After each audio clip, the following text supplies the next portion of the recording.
The coyote lunged, and Owen Carver dropped the tire iron. He hit the ground hard, knees screaming, the smell of gasoline and blood thick in the air. Then a shape flew past him, big, dark, teeth bared, and the coyote went down without a sound. Owen looked up into a pair of steady amber eyes and understood in that half-second that he was not going to die on this road. Before we start, drop a comment telling me what corner of the world you're listening from and hit that subscribe button so you don't miss a story like this. The desert road between Kingman and Wickiup had been empty for hours before all this began. Owen's old Ford had rolled to a stop just after sundown, engine coughing once and then giving up for good. He sat there behind the wheel for a full minute, jaw locked, listening to the wind push through the creosote brush. He'd come back from 3 tours overseas in one piece, mostly, only to end up stranded on a 2-lane Arizona highway with a dead battery, no cell signal, and a knee that had not truly healed from the shrapnel surgery 3 months back. He had climbed out of the cab and walked around to the back, tire iron in hand, thinking maybe he could hitch a ride if he waited long enough. That was when he first saw the dog. A German shepherd stood at the very edge of the headlights, watching him. Big, lean, ribs showing just faintly beneath a coat that was still thick enough to hold together. No collar, no tags. Just those amber eyes taking him in like they had all the time in the world.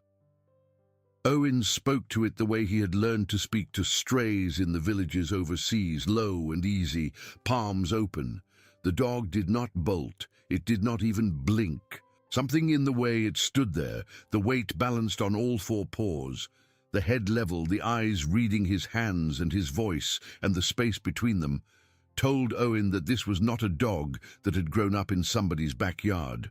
That was when Owen smelled them. Coyotes. He had grown up in a small ranch town outside of Amarillo before he joined the army, and he knew the sound of a pack the way most men know the sound of their own front door. But there was no yipping tonight. Just that dry, musky smell rolling in on the wind, and then movement in the brush, 4 of them, maybe 5, spreading out in a loose half-circle at the edge of the headlights. Silent, patient, hungry. That was the part that scared him. Coyotes that were hunting for fun would have been calling. These were hunting for supper. His left knee would not let him run. He knew that before he tried. The shepherd moved first. It stepped in front of him without a sound, hackles lifting in a stiff ridge from its shoulders down to the base of its tail. A low, steady growl rolled up from somewhere deep in its chest. It was not the growl of a scared animal. It was the growl of an animal that had made up its mind. The coyotes tested it. One darted left, and the shepherd cut it off, fast and precise, as if it had done this before. Another slipped in from the right and got close enough to bite. The shepherd took the hit on its own shoulder rather than let the coyote past. Blood showed dark against the fur. Owen forced himself upright, tire iron in his fist, and banged it against the truck door until his voice cracked open with shouting. The noise broke the moment. 2 coyotes vanished immediately. The others held their ground for another few seconds before finally melting back into the desert like smoke. The shepherd stood there in the wash of the headlights, sides heaving. It turned its head, looked at Owen once, and sat down beside the truck, like it had just settled something in its own mind. 40 minutes later, a passing trucker spotted the hazard lights and radioed it in. When the highway patrol pulled up, Owen was on the ground with his back against the rear tire, and the shepherd was pressed tight against his side, its head resting on his leg. The officer stepped out slow and asked whose dog that was. Owen looked down at the dried blood on the fur, at those amber eyes still calm and open, at the way the animal had not moved from him once in 40 minutes. "He's mine," he said. He did not know yet that saying those 2 words would rearrange every part of his life. He named the dog Ranger on the drive home. The name felt right the first time he said it out loud, and after that there was no reason to look for another. Ranger sat in the passenger seat of the tow truck with his ears forward, and his shoulder wrapped in a strip of clean shop rag the highway patrolman had given up from his own trunk. He did not whine. He did not flinch when Owen took the turns. He simply watched the road the way a man watches a memory. Once, when the tow truck's radio crackled with static, his ears went flat and his eyes cut sideways. And Owen thought, that is not a stray reacting. That is a dog who has been in vehicles with radios that mattered. Owen lived in a low stucco house on the edge of a town called Copper Ridge, 40 miles east of Kingman, the kind of place that had one gas station, one diner, and a post office that closed at 3 in the afternoon. His mother had left him the house when she passed the year before, and he had come back from his last tour to find it exactly as she had kept it, right down to the cast-iron skillet hanging above the stove. He had not decided yet whether he was going to stay. He carried Ranger into the kitchen because the dog would not step onto the tile on his own. When Owen tried to set him down, Ranger stayed against his chest for a long moment, and Owen understood without being told that this animal did not trust the world enough yet to stand on his own 4 feet inside a stranger's house. He held him a second longer than he needed to. Then he set him down easy and got to work on the shoulder. He had done a lot of field medicine overseas. He cleaned the bite with saline. He pressed the edges together and used a butterfly bandage from his old kit. Ranger held still. When Owen pressed on the deep part of the bite, Ranger's whole body tensed once and then went slack again, deliberately, like a dog who had been trained to endure a corpsman's hands. When it was done, Owen filled a bowl with water and another with the last of a rotisserie chicken he had bought 2 days earlier, and he watched Ranger drink and eat with a controlled, almost polite hunger that told him this was a dog who had been trained by someone. He did not gulp, he did not drop his eyes. When he was finished, he sat back and licked his jaws and waited for the next thing. That was the first crack in the mystery. The second came when Owen ran his hand along Ranger's ears the next morning. Just inside the left ear, hidden in the soft pink of the skin, was a small, faded tattoo. 3 letters and a set of numbers. Owen had seen tattoos like that before, on the working dogs down at Lackland Air Force Base, back when he had rotated through Texas for a joint exercise. It was a service tattoo, military. He sat back on his heels and looked at Ranger for a long time. "Where'd you come from, brother?" he asked, quiet. Ranger did not answer, of course. He put his chin on Owen's knee, and his amber eyes said the only thing an amber eye can ever say, which is, "I am here now." Owen slept badly that night. He kept waking up to check on the dog. Twice he found Ranger already awake, lying by the bedroom door, with his head on his paws, watching the window. The second time, Owen sat down on the floor with him and stayed there until sunrise. He took Ranger to the vet in Kingman 2 days later. It was a low, tin-roofed building on the west side of town, and the vet was a woman in her 60s named Diane Powell, who wore reading glasses on a chain and had the kind of steady hands that came from 40 years of working on animals that could not tell her where it hurt. She scanned Ranger for a chip on the first pass and did not say anything for a moment. Then she scanned him again. "He's chipped," she said. "But this chip's been through something." "Through what?" "Somebody tried to burn it out. See the scar right there under the skin? Whoever did it, they weren't a vet. They cut down to the chip and messed with it, and then they sewed him back up. It's ugly work, and it was done recently. That scar is maybe 6 months old." Owen felt something cold move in the center of his chest. "Can you still read it?" Diane leaned closer and the little scanner beeped once, weak and thin. "Barely," she said. "Give me a minute." She sat at her desk and typed the number into the National Registry. She waited. Owen waited. Ranger sat on the exam table with his ears forward, watching them both. The screen flickered. Diane read what came up, and then she read it a second time, and when she turned around, her face had gone careful in a way Owen recognized from every officer he had ever known who was about to deliver bad news. "The chips registered to a soldier," she said. "Corporal Jacob Halloran, killed in action 13 months ago." The name hit Owen like a slap. He had served with Jake Halloran, not for long, 2 months in a joint operation east of a town whose name he never wanted to say again. Jake had been a K-9 handler out of a different unit, quiet, easy in his own skin, the kind of man who could sit for 2 hours at a checkpoint without needing to fill the silence. Owen had liked him. Everyone had. The last time Owen had seen Jake alive, Jake was throwing a tennis ball into a stretch of empty helicopter pad for a young shepherd who was learning to work a lead. That dog had been 8 months old at the time, all legs and ears and enthusiasm. Owen looked at Ranger sitting on the exam table, the color of the fur, the shape of the skull, the steady, patient eyes, the small white notch on the tip of the left ear that Owen had noticed the first time he combed the burrs out of him and had thought was a scar from a fight. Jake's puppy had had a notch like that. Owen remembered noticing it and asking Jake about it, and Jake laughing and saying the pup had gotten it his first week on the base, climbing through a chain-link fence he had no business climbing through. "That's Jake's dog," Owen said out loud. Diane looked at him. "You knew him?" "I served with him." She was quiet for a while. Then she said, "Whatever happened to this dog, he was not supposed to be running loose in the desert."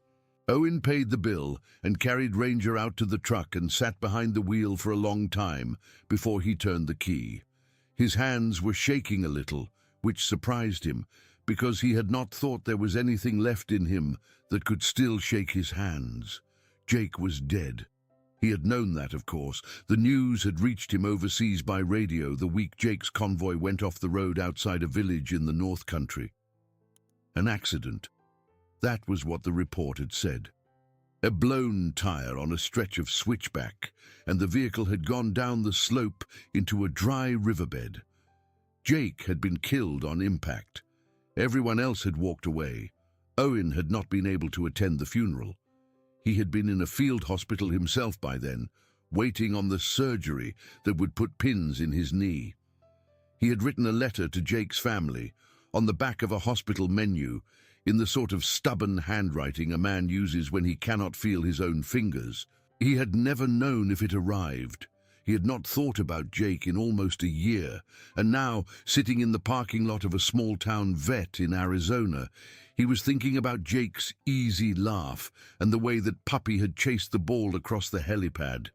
And there was a German shepherd asleep on the seat beside him who had once belonged to a dead man. He put the truck in drive. He was going to find Jake's family. Jake had been from a town called Prescott, up in the pine country, and it took Owen most of the next morning to piece together an address. He called an old friend at the base in Yuma who owed him a favor, and by noon he had a name and a road. Ellen Halloran, on a rural route out past the fairgrounds, Jake's mother. He debated for 2 hours whether to call ahead. Then he decided some things a person needs to hear in the flesh. He loaded Ranger into the truck, threw a duffel bag in the back, and pointed the nose north. The drive up through the desert into the hills took him past red rock and juniper and long stretches of open sky. Ranger sat up in the passenger seat the whole way, and every once in a while he would put his head out the window and let the wind push his ears back, and Owen would glance over and feel something in his chest loosen just a little.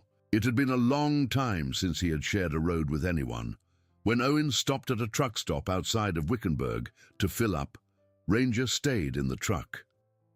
When Owen came back with a bottle of water, Ranger drank half of it out of Owen's cupped palm, without spilling a drop.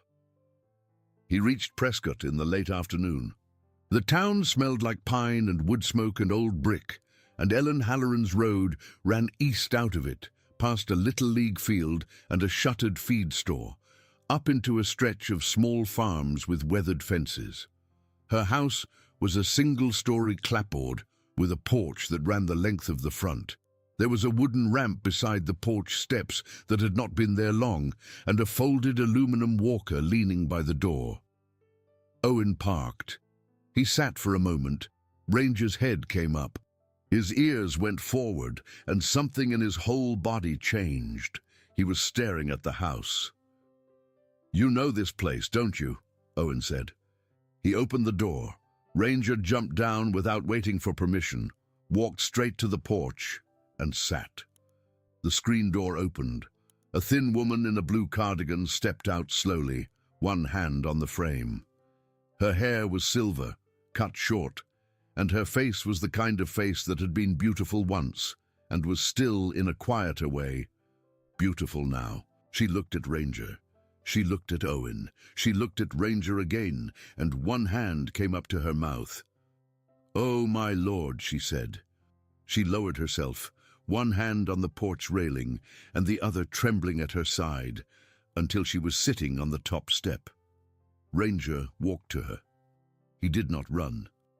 He walked in that careful, measured way he had, and he laid his head in her lap, and Ellen Halloran began to cry without a sound. Owen took his hat off and stood in the yard and did not say a word. She did not ask him who he was for a long time. She just kept her hand on Ranger's head, running her fingers along the flat between his ears. Ranger's eyes had closed. His body was quiet in a way it had not been quiet before, not even in the truck. "I've been looking for him," Ellen said finally, without lifting her head. "For a year. I filed the paperwork. I called the base. I called the transport service. I called everyone I could think of." She shook her head. "They kept telling me the dog had been quote-unquote reassigned. They kept telling me he was fine." "He's not fine, Mom," Owen said gently. "But he's alive. And he's here." She looked up. Her eyes were the same steady color as her son's. "Who are you?" "Owen Carver. I served with Jake. Not for long, but long enough to know him." Ellen breathed out. Then she stood up, slow, and held out one hand. "Come inside," she said. "You look like you drove a long way." The house was warm and smelled like coffee and old books. There was a framed photograph on the mantel of Jake in dress uniform, smiling with his cover under his arm. Beside it was another photograph, older, of Jake as a boy, standing in a field with a golden retriever. There were no other photographs. That was the first thing Owen noticed. In a house that size, in a family that had once had a father and a son and a sister, there should have been more pictures. There were not. Ellen put water on for coffee and pointed him to a chair at the kitchen table. She sat across from him. Ranger settled on the rug at her feet and did not move again for the rest of the afternoon. "How did you find him?" she asked. Owen told her about the breakdown, about the Coyotes, about the tattoo in the ear and the vet in Kingman. Ellen listened without interrupting, and when he finished she was quiet for a long time. Then she said, "That chip should have led you to the base, not to me. The army had him on paper as still in service." "The chip was damaged," Owen said. "Somebody tried to burn it out. The vet said it wasn't a clean job. Somebody who was not a vet cut him and did it." Ellen's mouth tightened. She got up from the table, walked to a small writing desk beside the window, and came back with a folder held together by a rubber band. She set it in front of him. "Read this," she said, "and tell me if any of it makes sense to you, because it has not made sense to me for a year." Owen opened the folder. Inside were letters, a dozen or more. Some were from the Army's Canine Program Office. Some were from a private transport service based out of Phoenix. All of them were addressed to Ellen, and every single one of them said, in slightly different words, that Corporal Halloran's working dog, Ranger, had been transferred to a new handler and could not be released to the family at this time. But there were also copies of letters Ellen had written back, and Owen read those too. In them, Ellen described in careful, patient language exactly what her son had told her in his final letter home. That Ranger was retiring, that he would be shipped stateside within the month, that Jake wanted him to come to Prescott and finish his life on the porch of the house where Jake had grown up. Owen looked up. "He told you Ranger was coming home." Ellen nodded once, 2 weeks before he died. He wrote it in his own hand. I have that letter still, and I have the receipt from the transport service saying they had picked Ranger up from the base overseas and were routing him through Phoenix. That was in June, 13 months ago. Ranger never arrived in Prescott. He never arrived anywhere. He simply disappeared into paperwork. Owen sat back. He looked at the dog on the rug. Ranger's eyes were open, watching him. "Somebody kept him," he said slowly. "Somebody kept him and then let him loose out in the desert." "Or he ran," Ellen said. "He was Jake's dog. He was trained to work. Wherever they kept him, whatever they were doing with him, he would have looked for a way out." Owen thought about that for a long time. He thought about the burn scar on the belly. He thought about the ribs showing under the coat. He thought about a shepherd standing between him and a half-circle of coyotes on a 2-lane Arizona highway, drawing a line in the dirt. "Ma'am," he said, "I think we need to figure out what happened to him, and I think we need to figure out what happened to Jake too." Ellen looked up sharp. "What do you mean, what happened to Jake?" Owen was slow to answer. He was choosing his words the way a man chooses his footing on a slope. The report said his convoy went off the road. Blown tire. Everyone else walked away. But I served with him for 2 months, ma'am. And Jake was the most careful driver I ever met. He was the man who checked the tire pressure on all 4 wheels before he moved a vehicle 2 feet. And now his dog is chipped by somebody who did not want him found, and his dog was kept somewhere for a year, and his dog got out into the desert without a collar. Owen shook his head. "I do not know what any of it means, but I know it does not add up." Ellen looked at him for a very long time. Then she stood up and left the room. She came back with a small wooden box. She set it on the table and opened it. Inside were letters.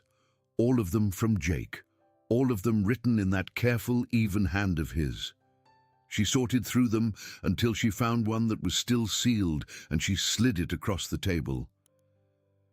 "This came a week after they told me he was gone," she said. "I have not been able to bring myself to open it. I do not know why. I thought maybe someone else was supposed to." Owen looked at the envelope. His name was not on it. Jake had written, "For Mama," if it comes to that, on the front, in blue ink, and nothing else. "Ma'am, I cannot open a letter that was not written to me." "I want you to," Ellen said.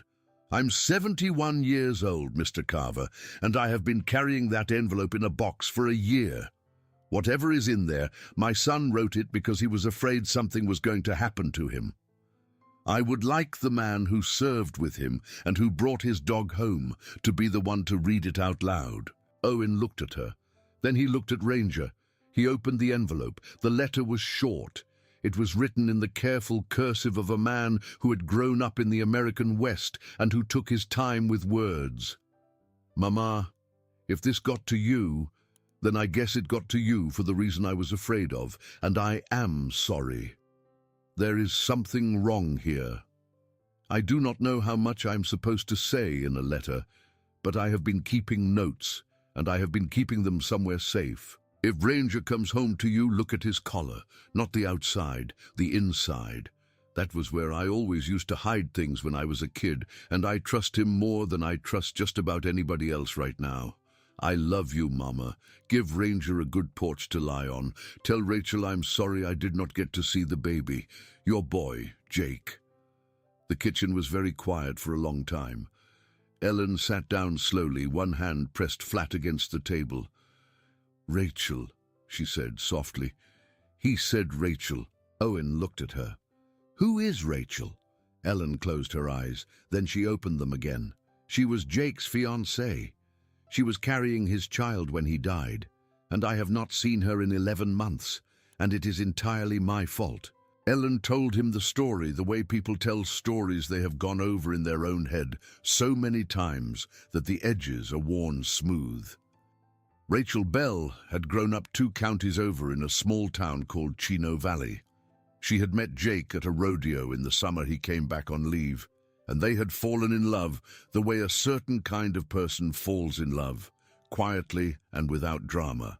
and Jake had proposed to her the night before he shipped out for the last time. She was 3 months pregnant when the news came about the convoy.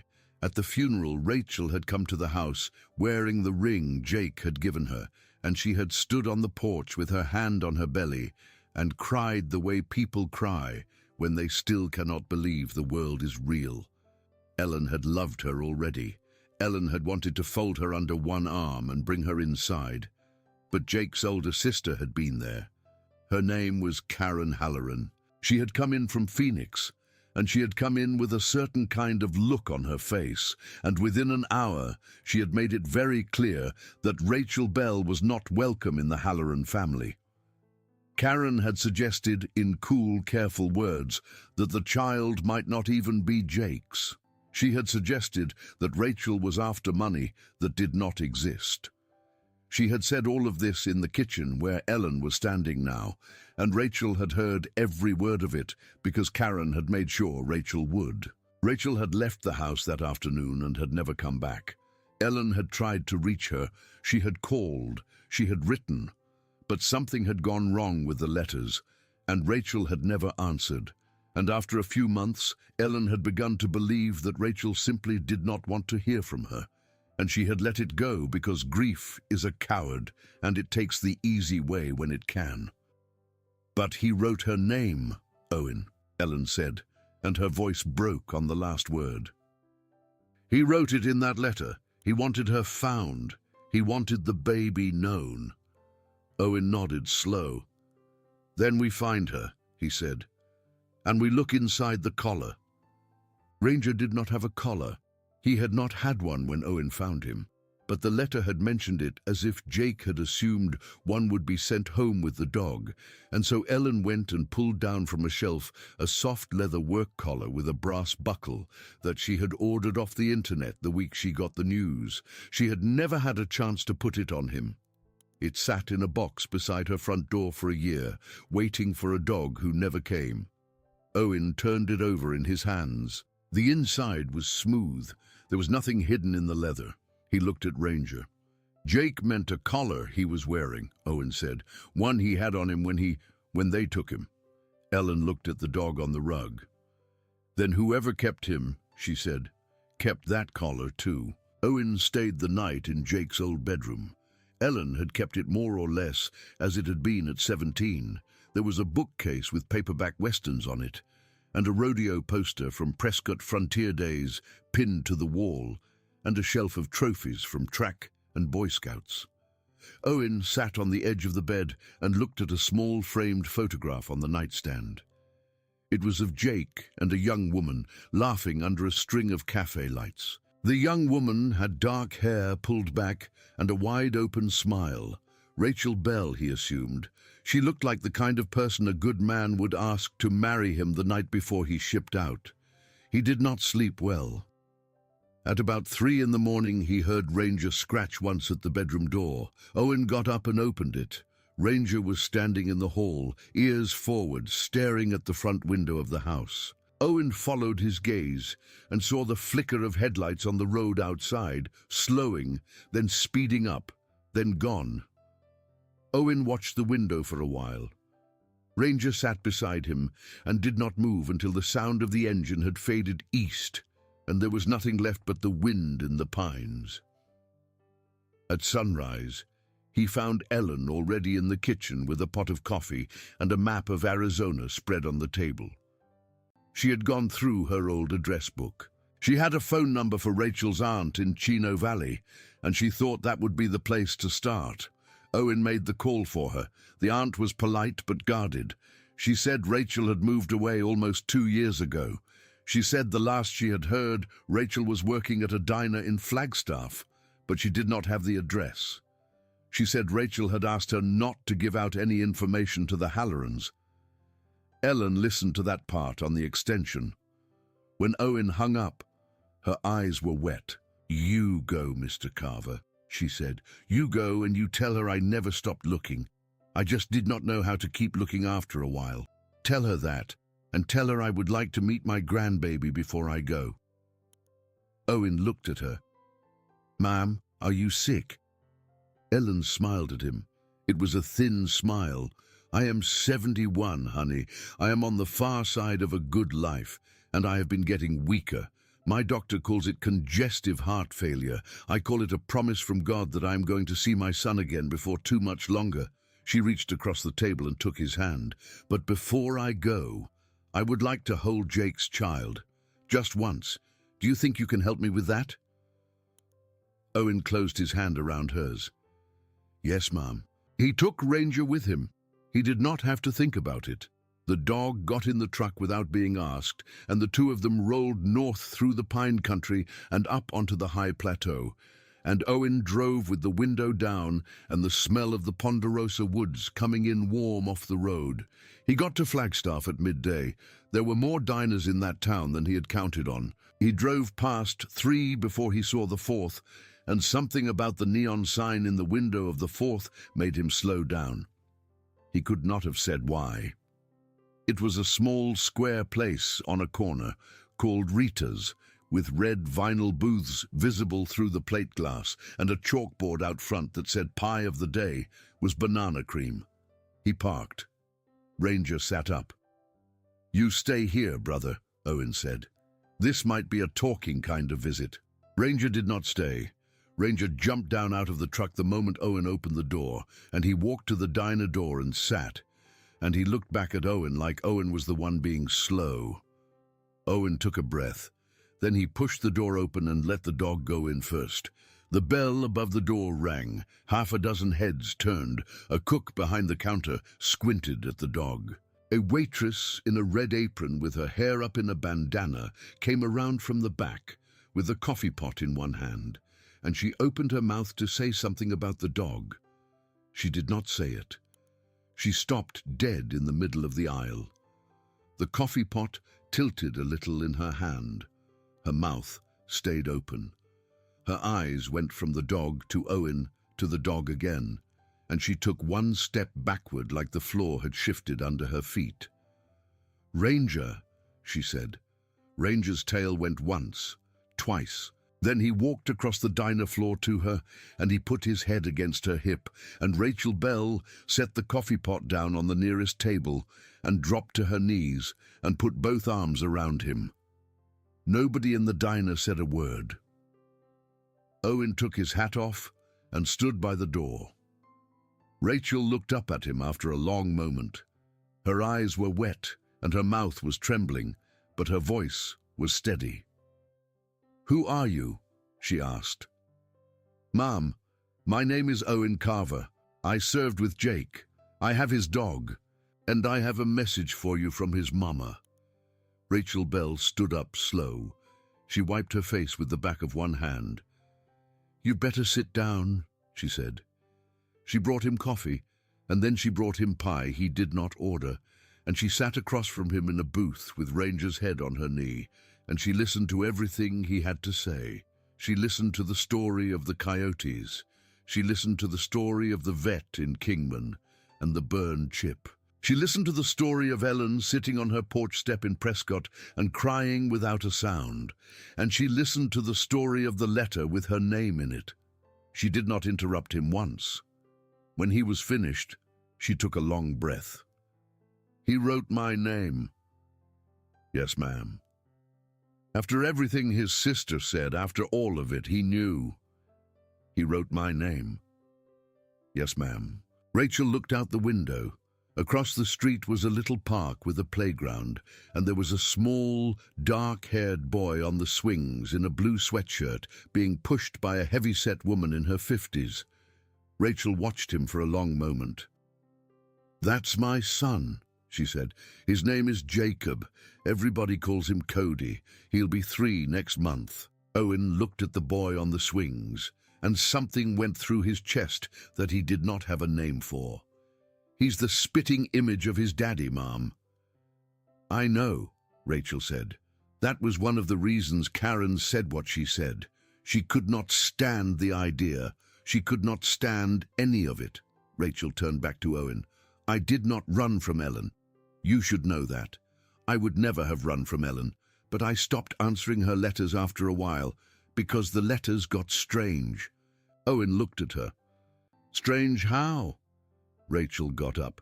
She walked to the back office of the diner, disappeared for a minute, and came back with a shoebox. She set it on the table and slid it toward him. "Read those," she said, "and tell me if the woman who wrote those is the same woman you met in Prescott." Owen opened the box.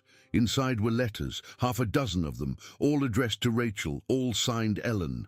The paper was Ellen's stationery, but the words were not. The letters were cold, deliberately, cruelly cold. They accused Rachel of dishonoring Jake's memory. They demanded that Rachel give up the child to the Halloran family because a child of that bloodline could not be raised by a diner waitress. They warned her that if she tried to make any claim on Jake's army benefits, the family would fight her every step of the way. The last one told her, in words Owen would not repeat out loud, never to contact Ellen again.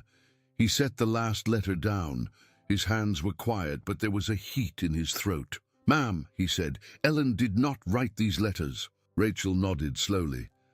"I always wondered," she said. "The handwriting is not quite hers. But it was close. And I was pregnant, and I was grieving, and after a while I stopped reading them. I just wanted to be somewhere Karen Halloran could not find me." Owen looked at the boy on the swings.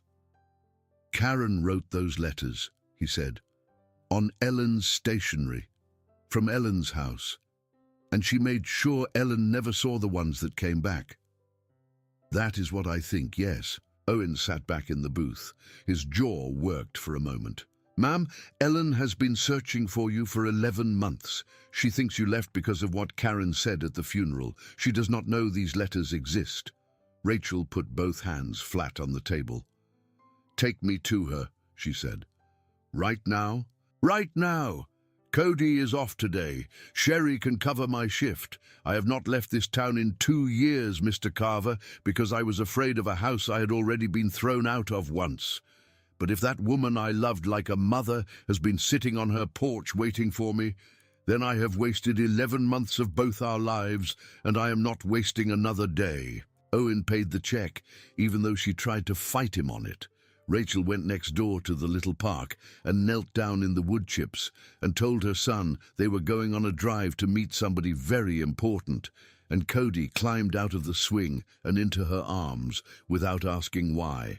He put one small hand on the top of Ranger's head and looked at the big shepherd with the serious eyes of a child who has already decided a thing is safe. They drove south into the pine country in Owen's old truck, and Cody rode in the back with Ranger's head across his lap, and Rachel sat up front and watched the road with her hands folded tight in her lap, like she was afraid of dropping something she could not afford to drop.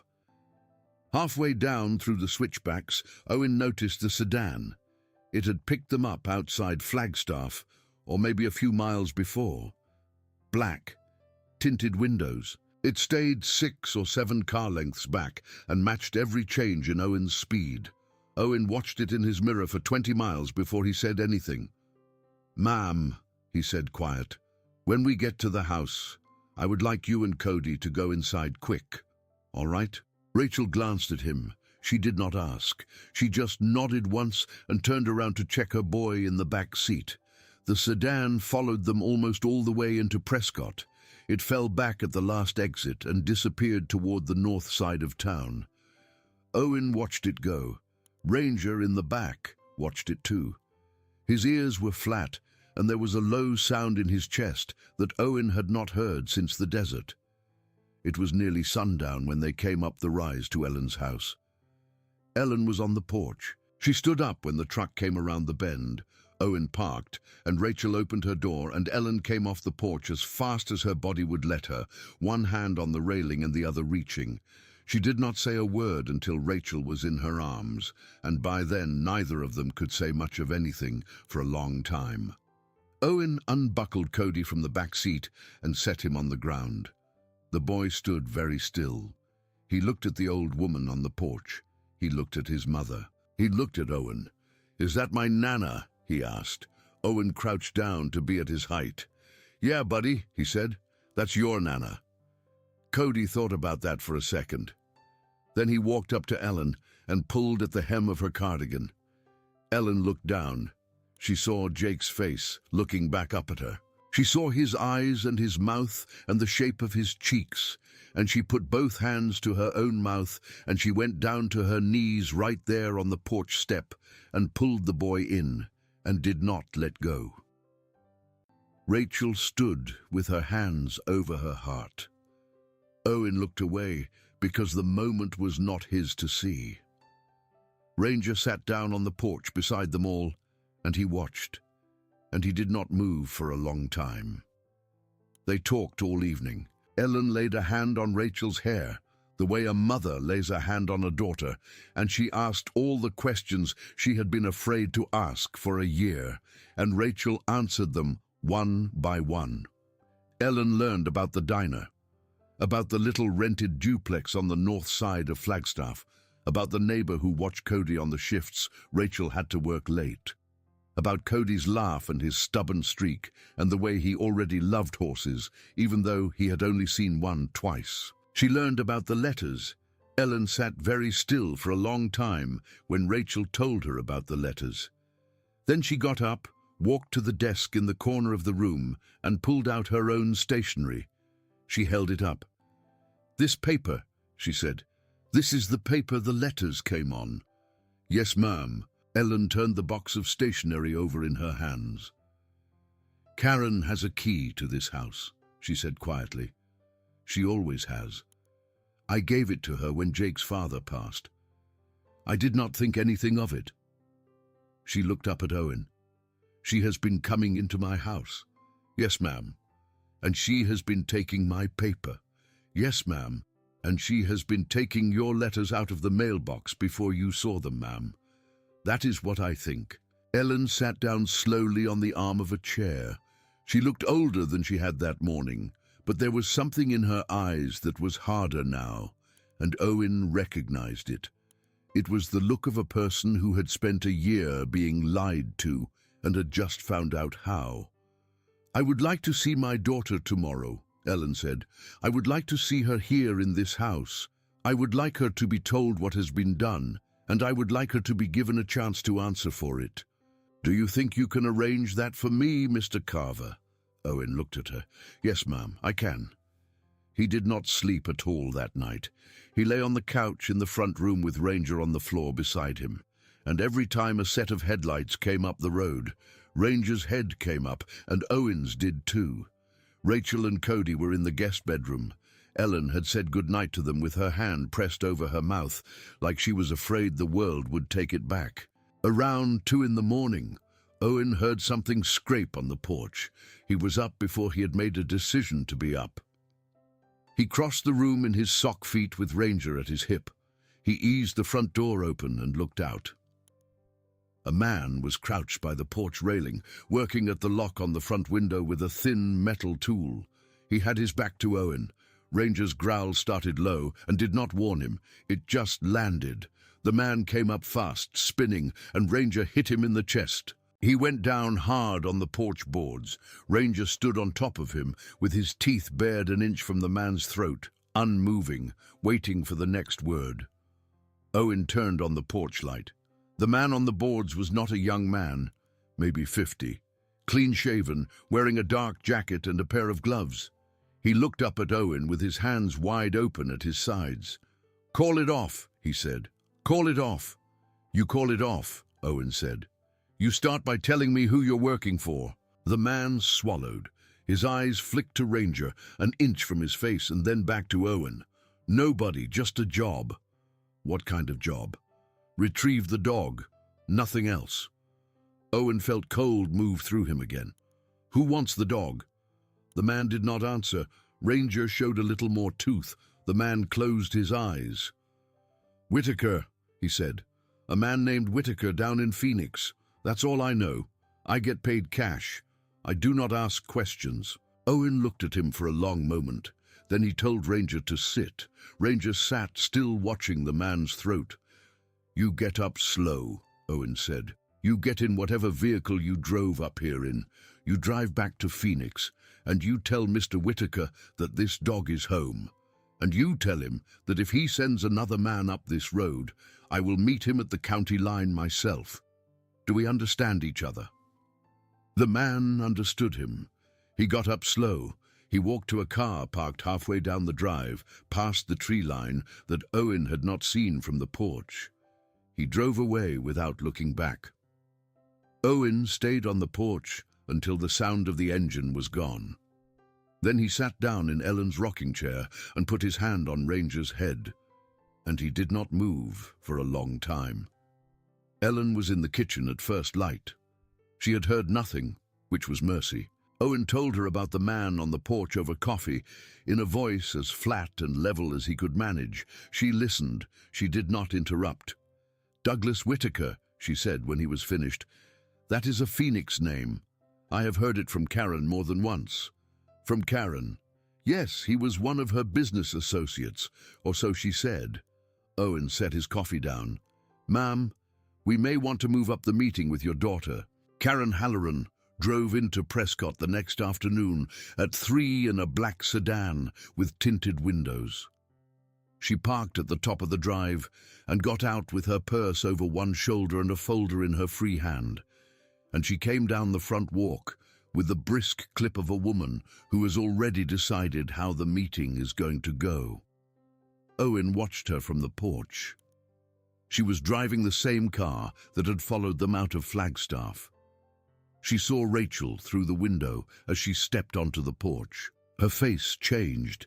She came inside without knocking. Owen was standing at the kitchen doorway. Rachel was at the table with Cody in her lap. Ellen was in her chair by the window. Ranger was on the rug at Ellen's feet, and he lifted his head when Karen came in, and he did not put it back down. "What is she doing in this house?" Karen said. Her voice was quiet, too quiet. "Sit down, Karen," Ellen said. Karen looked at Owen. "Who are you?" "He's a friend, Karen," Ellen said. "Sit down." Karen did not sit down. She stood in the middle of the room with her folder pressed against her ribs, and she looked around the room like she was counting people who did not belong in it. "Mama, I do not know what this is, but I would like a word with you in private. You may say whatever you have to say in front of these people," Ellen said, "because these people are family." That word hit Karen like something thrown. She turned her head slowly toward her mother. "That woman is not family. That child is not family. He may not even be Jake's." "Karen, Mama, I have told you. I have told you 1,000 times. She got herself pregnant by God knows who and pinned it on Jake before he shipped out because she knew he could not defend himself.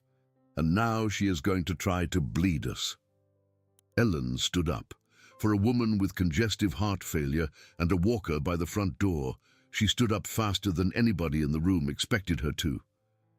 "Karen Elaine Halloran," she said, and her voice was low, and it was the voice a mother uses only 2 or 3 times in her whole life. "You will not speak another word about my grandson in that tone. You will not." Karen stared at her. "Your grandson, my grandson." Ellen crossed the room.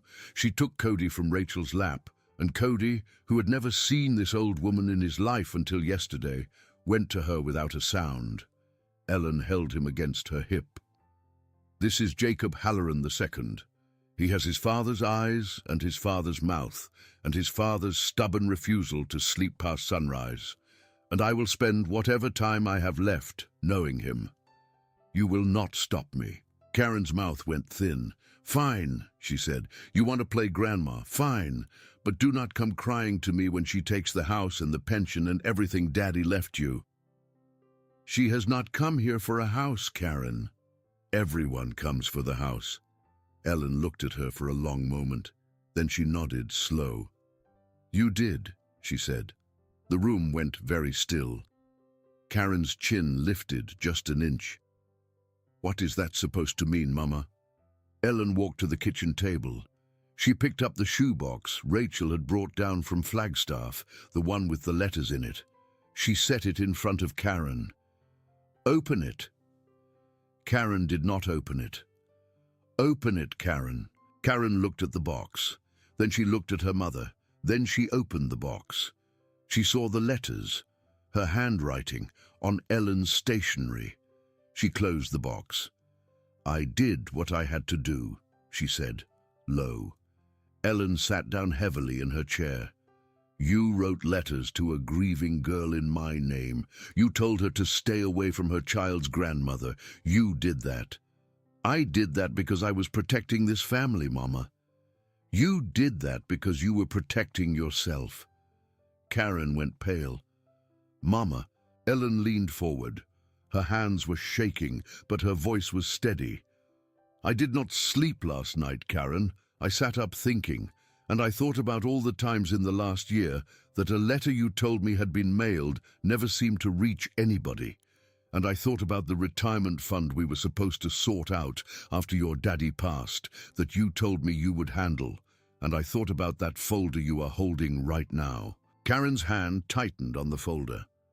Ellen looked at her. "What is in the folder, Karen?" "Papers." "What kind of papers?" Karen did not answer. Owen watched her from the doorway. He had learned in the army how to read a person under pressure, and he could see the whole thing on Karen's face now. She had come to Prescott today to get her mother's signature on something. "Show me the papers, Karen." "Mama, this is not the time." "Show me the papers." Karen looked around the room. She looked at Rachel. She looked at Cody. She looked at Owen. She looked at Ranger, who had not looked away from her once since she walked in. Then she set the folder on the table and opened it. Inside was a power of attorney document drafted by a Phoenix law firm. It named Karen Halloran as sole authorized representative for Ellen Halloran in all matters financial, medical, and estate-related. There was a signature line at the bottom for Ellen. There was already a signature line filled in for Karen. Ellen looked at it for a long time. "You were going to bring this to me today." "Yes. And you were going to explain it to me in a way that made it sound like something else." Karen did not answer. Ellen closed the folder. "Get out of my house, Karen." "Mama, get out of my house. Take your folder, take your car, take whatever you came here to take, but you will not set foot in this house again without my permission, and you will not send a single letter in my name to Rachel or to any other member of this family, and you will not lay a hand on my Ranger. Do you understand me?" Karen looked at her mother. Her lower lip trembled once. Then it steadied, and her face went blank in the way certain faces go blank when a person decides to shut a door. "I was protecting you, Mama. I know what you were doing, Karen." Karen picked up the folder.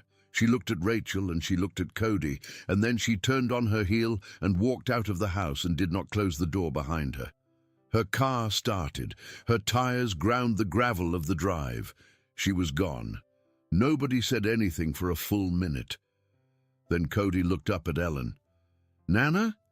"Yes, honey." "Can I have a cookie?" Ellen laughed. It was a small laugh, wet at the edges. She kissed the top of his head and said, "Yes, sugar. You can have all the cookies in this house." Rachel put her hands over her face and cried for the first time all day. Ranger walked over to Ellen and put his head on her knee. They ate dinner together that night. Ellen had roast in the freezer and biscuits in the tin, and Rachel helped her set the table, and Cody sat on a phone book on top of a chair so he could reach his plate, and Owen sat at the end of the table where Jake's father used to sit. Ellen did not say much, but she was watching all of them the way a person watches something she has been waiting a long time to see. Owen did not bring up Jake's letter that night. He knew there was more to the story. He knew the collar Jake had mentioned was still out there somewhere, and he knew that the reasons somebody had kept Ranger locked up for a year had not gone away just because Karen Halloran had driven back to Phoenix in a huff. But some things a family needs to sit with before you dig into them. He waited until morning. He found Ellen on the porch with a cup of coffee and her Bible open on her lap. The sun was coming up over the ridge, and the light was soft on the wood floor, and Ranger was lying by her feet like he had been born there. She smiled at him when he sat down. "Something's still bothering you," she said. "Yes, ma'am." "Jake's letter." "Yes, ma'am." Ellen closed her Bible. "Then let's talk about Jake." Owen told her what he had been thinking, that Ranger's chip had been deliberately damaged, that Ranger had been kept somewhere for a year against Ellen's paperwork, that Jake had written a letter to be opened only if something happened to him, that Jake had said he had been keeping notes somewhere safe, and that a man had come up onto her porch in the middle of the night with a lockpick working for a man in Phoenix named Whitaker. Ellen listened.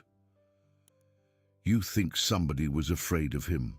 I think somebody was afraid of what he knew, and I think that somebody kept Ranger because they were afraid the dog would lead people back to whatever Jake had figured out. Ellen was quiet for a long time. His convoy went off the road, she said. Yes, ma'am. His CO told me it was a blown tire. I know he did. But Jake wrote that letter 3 months before he died. Owen nodded, slow. He knew something was coming, ma'am, and he did not know how to tell anybody. Ellen looked out over the yard. Her hands were quiet in her lap. Then we find out, she said. Whatever he wanted us to find out, we find out. We do it careful, and we do it clean, and we do not do anything that would embarrass my son. But we find out. They started with the transport company. The paperwork Ellen had kept from 13 months earlier showed that Ranger had been picked up from the base overseas by a private canine transport contractor based out of Phoenix, called Sunwood Kennel Services. Owen looked them up online that afternoon on Ellen's kitchen laptop. They were still in business. They had a professional website with photographs of tail-wagging golden retrievers and testimonials from military families about how gently they had handled beloved pets. The photographs made Owen's stomach hurt. He drove down to Phoenix the next morning. He left Ranger with Ellen because he did not know what he was walking into, and because Ranger belonged where he had ended up, and because Ellen had already spent one night on the porch with Rachel and Cody, asleep on the couch inside. And Owen could see that this arrangement was going to become permanent, whether anybody said so out loud yet or not. Sunwood Kennel Services operated out of a low warehouse in an industrial park east of Sky Harbor. The lot was half full of white vans, with the company logo on the side. Owen parked at the far end and walked into the front office. A young woman at a desk looked up and smiled at him with the kind of smile people are trained to use. "How can I help you today, sir?" "I'd like to speak with a manager, please." "About what?" "About a dog you were supposed to deliver to Prescott, Arizona 13 months ago that never got there." Her smile flickered. She excused herself and disappeared into a back office. Owen waited, standing, hat in his hand. He watched the wall. There was a framed photograph of a group of men in blue polo shirts standing in front of a row of kennels, smiling. Under the photograph was a small brass plaque that read Sunwood Kennel Services, family and team, and the year the photograph had been taken. Owen leaned in and looked at the faces. He recognized one of them, not from Phoenix, not from home, from the base overseas. The man in the photograph was standing in the second row on the right, arms crossed, smiling for the camera. Owen had seen that face before, in a uniform. In the last week, Jake was alive. It was Jake's convoy commander. The office door opened. A tall man in his 50s came out, hand extended, wearing an expensive polo shirt with the Sunwood logo on the chest. He introduced himself as Douglas Whitaker, the operations director. He had the kind of easy voice that was used to talking people down. "I understand you have a concern about a delivery from last summer," he said. Owen shook his hand once. He did not let it go quickly. "Mr. Whitaker, that is a familiar name." The smile did not move on Whitaker's face, but something behind it did. "Is that so? You sent a man to Prescott last night to steal a dog out of a Gold Star mother's front room." "I don't know what you're talking about." "I think you do, and I have a concern about the fact that a working military dog belonging to a Gold Star family was picked up from a base overseas and never arrived at the destination on the paperwork. I have a concern about the fact that his chip was cut out and burned. And I have a concern about the fact that the man in the photograph on your wall over there is the same officer who filed the incident report on the convoy accident that killed the dog's handler. Whitaker's smile did not move. I think you're mistaken. I don't think I am. There was a long pause. Whitaker looked at him carefully. Sir, if you have a complaint, you're welcome to file it through the correct channels. We work with a lot of veterans organizations, and we have never had a formal complaint against us in the 10 years we have been in operation. I bet you haven't, Owen said, but the dog is home now, and the family is going to be filing paperwork this week. And when they do, some people are going to be looking real close at your operation, and I would encourage you to make sure your paperwork is in order. Because if any more men come up any more porches, Mr. Whitaker, I will make sure the whole state of Arizona learns your name and how to spell it. He turned and walked out. He did not sleep well again that night. When he did sleep, he dreamed about a 2-lane Arizona road and a pair of amber eyes at the edge of the headlights. The next morning, Owen made 2 phone calls. The first was to a reporter at the Phoenix newspaper he had gone to high school with a lifetime ago, a woman named Beth Ramirez, who wrote about veterans' affairs. He told her what he knew. He gave her Ellen's phone number. Beth said she would call. The second was to a lawyer in Prescott, who Ellen's late husband had used for years. Owen made an appointment for Ellen, and he drove her into town himself. She sat across the desk from a soft-spoken man named Mr. Colvin, and she told him everything. And Mr. Colvin listened without interrupting, and when she was finished, he took a long, slow breath. Mrs. Halloran, he said, how much of your affairs has Karen been handling in the last year? Most of them. I would like your permission to look into it. You have it. That was on a Wednesday. By Friday, Mr. Colvin had called back. He asked Ellen to come in for a second appointment, and he asked Owen to come with her. He sat behind his desk and folded his hands. He looked at Ellen the way a country lawyer looks at a client he has known for 30 years and is about to tell some bad news. There are things missing, he said. Ellen was quiet. Money. Yes, but not the way you're thinking. Nothing has been directly stolen, but there have been transfers over the last 13 months from the estate account into a series of holding accounts controlled by a Phoenix consulting firm. The consulting firm is registered to Karen and a business partner. Who is the business partner? Mr. Colvin looked at Owen. A man named Douglas Whitaker. He owns a controlling interest in a company called Sunward Kennel Services. Owen felt the floor tilt just a little. Ellen sat very still. So Karen has been doing business with the people who kept Ranger. Yes, ma'am. For a year. For at least a year. And likely longer. From what I can see so far, Mrs. Halloran, Karen and Mr. Whitaker were partners on more than one contract with the military. Kennel services, transport, a few consulting contracts I have not been able to trace yet. And when Jake's paperwork came through and Ranger was on his way home to you, Karen would have known that dog was in Whitaker's hands, because Whitaker's company was moving him. Ellen looked down at her hands. When she looked back up, her eyes were dry, and there was something in her face that had not been there the day before. So, Karen kept my Ranger away from me on purpose. I believe so, because if Jake had hidden something in that dog's collar and Ranger came home to me, I would find it. Yes, ma'am. Ellen was quiet for a long time. Mr. Colvin, she said, I would like to make some changes to my will, and I would like to file a complaint against Sunward Kennel Services with the Veterans Affairs Office. And I would like to talk to that newspaper reporter who called me yesterday. Yes, ma'am. And I would like to do all of it before Sunday. Beth Ramirez drove up from Phoenix on Saturday afternoon.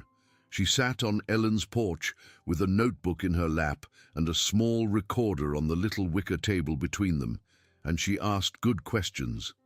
Ellen answered all of them. Rachel came out and sat beside her, and Rachel told her part of it too. Owen leaned against the porch railing with Ranger at his feet and let the women talk.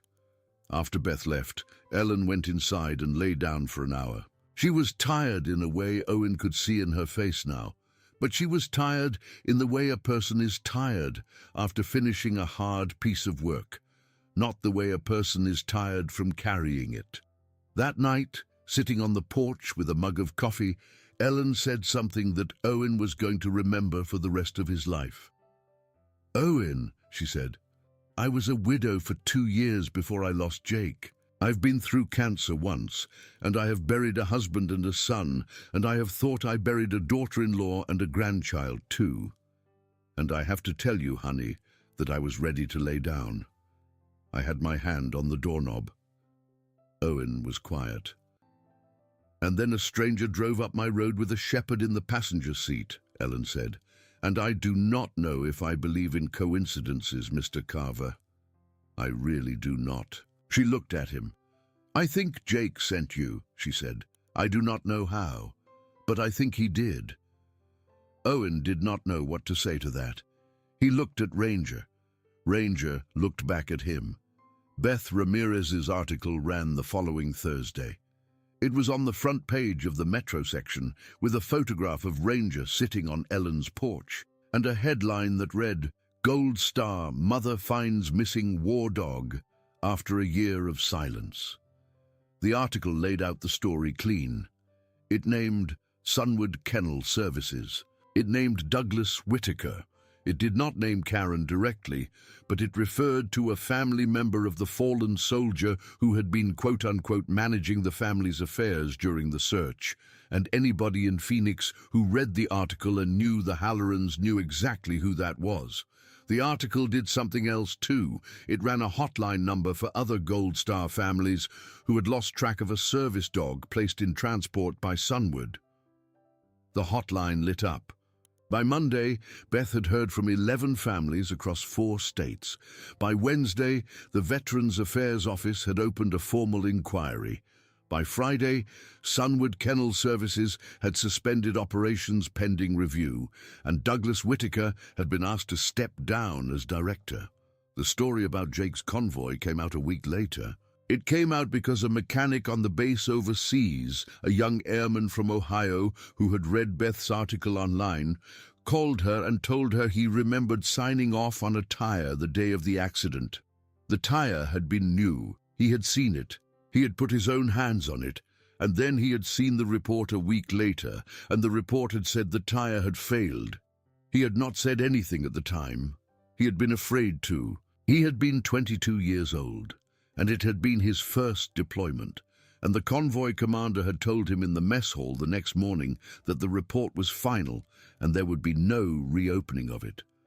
The airman had signed his transfer paperwork and had gone home and had thought about it every day for a year and had not slept right in any of them. Beth wrote it up, careful, fact by fact, not accusing anybody of anything directly, but laying out enough that the army had to look at it.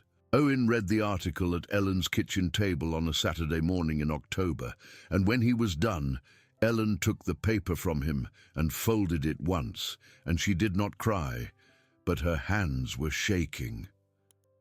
"They killed him, Owen." "We do not know that, Mom." "They killed him." Owen looked at her. "Maybe they did," he said quietly. "Maybe they let him die.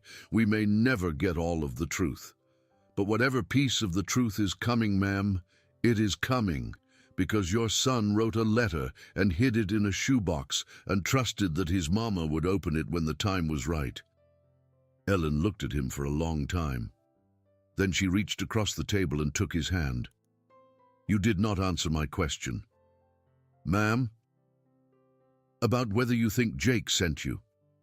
Owen looked at Ranger, sleeping on the rug by the wood stove. "I think a lot of things happen in this life that I cannot explain," he said. "And I think I broke down on the right road at the right time, and I think that dog was there when he was supposed to be, and I think whatever you want to call that, I am grateful for it." Ellen smiled. "That'll do, honey." 2 weeks later, A package arrived at Ellen's door in a plain cardboard box with no return address.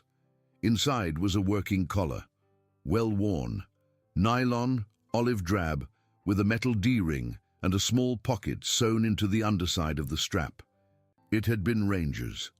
Somebody at Sunward, in the last days before the company folded, had put it in a box and mailed it to the address on the original paperwork. Whether it had been done out of guilt or out of fear that the collar was going to be looked for anyway, Owen never knew. Ellen laid it out on the kitchen table. "Open it, honey," she said. Owen opened the pocket. Inside was a small folded slip of paper. It was thin. It had been sewn in flat so that it would not make a bump. On it, in Jake's careful handwriting, was written a single line: "See Mama's Bible. Chapter and verse of my birthday." Ellen went and got her Bible. She opened it to Proverbs, chapter 3, verse 5, the verse Jake had picked as a boy at Sunday school, because he had been born on the 3rd day of May and had liked the way the numbers lined up. "Trust in the Lord with all thine heart, and lean not unto thine own understanding." Tucked between the pages, invisible unless you knew where to look, was a small flash drive. They took it to Beth Ramirez the next day. There was nothing dramatic on it. There was nothing that a movie would have written. Just Jake's notes, careful dated, dry as a good soldier's log. He had noticed things. He had noticed that his convoy commander was consistently overbilling the government for maintenance work that had not been done. He had noticed that the same convoy commander had a business relationship with a stateside kennel company called Sunward. He had noticed that when Jake had asked once, in a mess hall conversation, about how much a private contractor could really make in a year off transport work, the convoy commander had gone quiet for a long moment and then had changed the subject. Jake had written that night that he was not sure he was safe. He had written that if anything happened to him, he wanted the notes to be found. He had figured correctly that the safest place to hide them was on a dog that a whole military bureaucracy would eventually have to send home. Beth ran the story. The Army ran an investigation. The convoy commander was reassigned in November. It was a quiet reassignment out of Arizona to a training billet somewhere in the Midwest. The Army did not make a public statement, but he was moved, and an internal review board was convened. And that was as much justice as a Gold Star mother in Prescott, Arizona, was probably ever going to get in this life. And Ellen said she was going to take it. Karen Halloran did not come back to Prescott. She did not go to jail. Nothing she had done rose to the level of prosecution, or at least not in a way the state was willing to pursue. But Mr. Colvin filed the paperwork Ellen asked him to file, and Karen was removed from every account she had ever been on. The consulting firm dissolved quietly. Douglas Whitaker sold his stake in Sunward and left Phoenix. Karen took a job with a public relations firm in Los Angeles and stopped answering her mother's calls. Ellen sat on her porch one evening in December, wrapped in a blanket, and she told Owen she had made her peace with it. "She's my daughter," Ellen said. "I love her. I always will, and she chose this. I did not choose it for her." Owen nodded. "Yes, ma'am." Rachel moved into the guest bedroom the 2nd week of November. Ellen had asked her carefully, without pushing, and Rachel had thought about it for 2 days, and then said yes. She got a job at a bakery in downtown Prescott and enrolled Cody in a Head Start program at the community center. Cody called Ellen Nana. Ellen called Cody Little Jake when nobody was looking. Owen stayed too, not in the house. He rented the small caretaker's cottage at the back of the property, which had been standing empty since Jake's father passed. He fixed the roof. He put a new stove in the kitchen. He turned the shed into a workshop and started taking small carpentry jobs around town. He was learning that a man could come home from 3 tours overseas and build a life he had not expected, out of pieces he had not known he was going to be given. The knee still bothered him in the mornings. It always would. But he stopped needing the cane by Christmas, and by January he was walking with Ranger every morning along the fence line out to where the sunflowers had been, and he could feel the ground go past under his boots again. Ranger split his time between the two houses. He slept on the porch in the afternoons. He walked with Ellen in the mornings, out along the fence line where the last of the sunflowers was still standing. He rode in the truck with Owen when Owen went into town, and he lay under Cody's crib at night, with one ear turned to the door. He was still Jake's dog. He would always be Jake's dog. But he was Ellen's dog too, and Cody's dog, and Owen's dog, and Rachel's dog, and the whole household had rearranged itself quietly around the fact that Ranger had walked in from a two-lane highway one night in September and never left. Ellen died on a Tuesday morning in April. She died in her own bed, in her own house, with Rachel on one side of her and Cody on the other, and Owen sitting in the doorway with his hat in his hands. Ranger was on the bed. Ellen's hand was on his head. Her breathing had gotten light and shallow over the last few days, and that morning she had opened her eyes and looked at each of them once, and she had smiled, and she had said only one word. Ranger. Ranger had put his head on her chest. She had gone easy after that. They buried her 3 days later, next to her husband, and next to a small marker with Jake's name on it that had been placed after his funeral overseas. It rained during the service. It was a soft, gentle mountain rain, and it smelled like pine and old earth, and there were more people at the graveside than Owen had expected. Neighbors, members of Ellen's church, the lawyer, Mr. Colvin. Beth Ramirez had driven up from Phoenix. Nobody from Karen's family came. Karen herself did not come. She did not send flowers. Ranger sat by the graveside. He did not move for the whole service. When it was over, he stood up, and he walked to the edge of the fresh earth, and he sat down again, and it took Owen and Rachel both to coax him back to the truck. They drove home in silence. Cody fell asleep in the back seat with his fingers hooked in Ranger's fur. Owen took Rachel and Cody home to the house that had been Ellen's and now was Rachel's, because Ellen had rewritten her will the week Owen came home with Ranger and had left the house to Rachel and Cody, with a small acre of the back property to Owen for the cottage. Karen had contested it. The judge had thrown it out in an afternoon. That night, Owen sat on the porch in Ellen's old chair, with Ranger on the boards beside him and a glass of iced tea sweating on the little wicker table, and he watched the stars come out over the ridge. Rachel came out and sat with him for a while without saying anything. Then she went back inside to put Cody to bed. Owen sat there for a long time after she was gone. He thought about a lot of things. He thought about a stretch of two-lane road in the desert, and a truck that would not start, and a smell of coyotes on the wind. He thought about a shepherd with amber eyes standing between him and the dark. He thought about a shoebox on a kitchen table in Prescott, and a letter on a nightstand, and a small boy on the swings in a park in Flagstaff. He thought about the way Ellen had looked at him on this same porch months ago and said, "I think Jake sent you." He looked down at Ranger. Ranger looked back at him. "I do not know if that's true, brother," Owen said, quiet, into the dark, "but I am glad you were on that road." Ranger put his head on Owen's boot. Somewhere in the low pine woods east of the house, a coyote called once and was answered by two others farther off. The sound was distant. It was not close. It was just the sound of the desert doing what deserts do. Ranger's ears came up. He listened. Then he lowered his head again. He was not worried anymore. Owen sat in the chair and drank his tea and watched the sky. And he thought, for the first time since he had come home from his last tour, that he might be home for good. A year later, he drove out through the desert with Ranger in the passenger seat. Cody was in the back, 4 years old now, chattering about a rodeo his mother had promised to take him to at the county fairgrounds. Rachel was in the front beside Owen. There was a ring on her finger that had not been there 6 months earlier.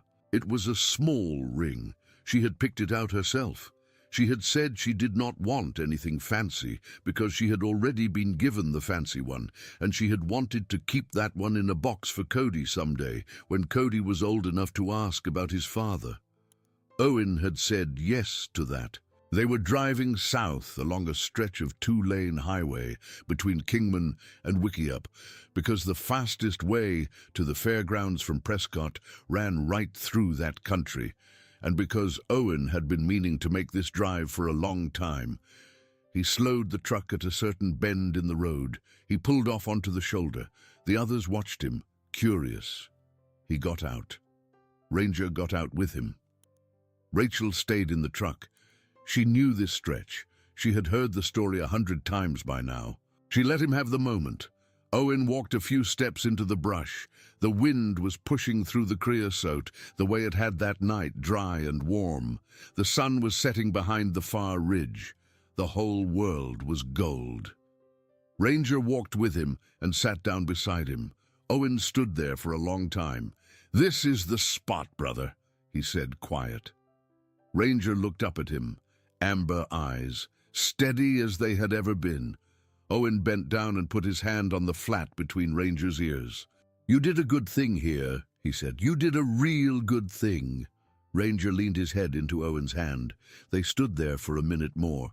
Then Owen straightened up, and he took a long breath of the desert air, and he walked back to the truck. Ranger walked beside him. Rachel was watching him through the windshield with a small, quiet smile on her face. Cody was pressing his face against the window and pointing at a jackrabbit that had crossed the shoulder farther down. Owen got in the truck. He looked over at his wife. He looked back at his boy. He looked down at his dog. He started the engine. It caught on the first turn of the key.